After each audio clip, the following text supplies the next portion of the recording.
Warmest regard to everybody. I am Alexandra Rivera Ramos and I work for the Lenzing Group in the wood purchasing department as a certification specialist. We at Lenzing produce cellulosic fibers, mainly wood-based, which are known under our brand names like Tencel and Lenzing Ecovero for textile applications such as innerwear, activewear, denim, home textiles, etc. BioCell for non-woven, and Lenzing for technical applications. In today's presentation, I'm going to focus on the wood origin for our fibers, our forestry and sourcing related activities, and some voluntary projects that we or our suppliers do, especially for the sake of biodiversity in forest. Would you ever think that a hazel dormouse and an ocelot had something in common with our wood-based Tencel fibers? I will uncover this mystery in this presentation. These winter accessories, the scarf, the cap, the gloves, could be made of this tree. Of course, we will need to add some science to convert wood into pulp, dissolve the pulp and press it through the spinnerets like water through a shower head. To put it simply, this is how Tencel fibers are created. We are sometimes asked why we use trees and not grass and other plants. Believe us, we ask ourselves the same question. We have good reasons to choose wood. In theory, you could use every plant to make fibers. The magic lies in a plant's ingredient called cellulose. Trees are so beautifully simple because the components that need to be removed to make dissolving pulp are concentrated in the bark, which is easily removed and does not require aggressive chemicals. But there's more. The use of wood in the pulping process creates something that we desperately need in this world, a great lot of bioenergy. Then we are also asked why just not use the old clothes as a raw material and let the material circulate. Indeed, chemically recycled cotton textile are a promising alternative to wood that we are also using and investigating further. But the necessary value chains are not yet in place, and there are several technical challenges that must be overcome to scale up fiber production. It could take a few decades until we can address the world's population that way. Wood for Tencel fibers comes from regions as Europe, the USA, Brazil, Chile, and South Africa. It always comes from countries or the neighboring countries which are where a pulp plant is located. Sourcing from multiple regions lowers the risk of raw material shortfalls, which are nothing unusual in these times of climate crisis. Wood for Tencel fibers come from semi-natural forests and plantations. From semi-natural forests in Europe and the USA, we source typical regional species such as beech, spruce, birch, aspen, southern pine, or even maple. In general, we make use of the wood that is economically or mechanically unsuitable for high-value uses in the wood industry, such as furniture. It can come from thinning activities, salvage cuttings, normal logging, open-grown trees, and small trees or damaged wood. And of course, we keep eyes on biodiversity. One of our largest wood suppliers in Europe is Österreichische Bundesforste. For example, is involved in many interesting voluntary activities and projects in order to protect and enhance flora and fauna. This photo shows a forest stand which is more than 150 years old. It is so-called Biodiversity Island, which is a small area without forest management. That means no timber harvest.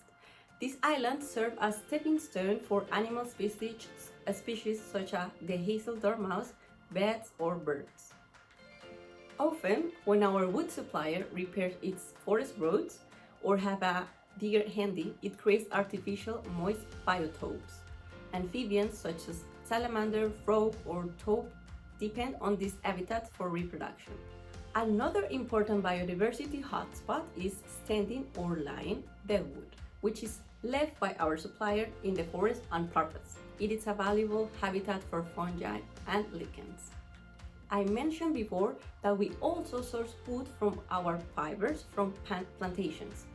We have recently begun to manage such plantations in Brazil in a joint venture in order to secure the raw material for fibers and widen the sourcing region to reduce the risk of supply shortfalls. These plantations are located in Triángulo Mineiro in the state of Minas Gerais, 800 kilometers from Amazon, which is almost the length of Germany. Our activities have no negative impact on the Amazon rainforest. On the contrary, forestry activities in connection with eucalyptus plantations, as engineered by us, help to preserve native forests and reduce deforestation, as they avoid the use of wood from native forests.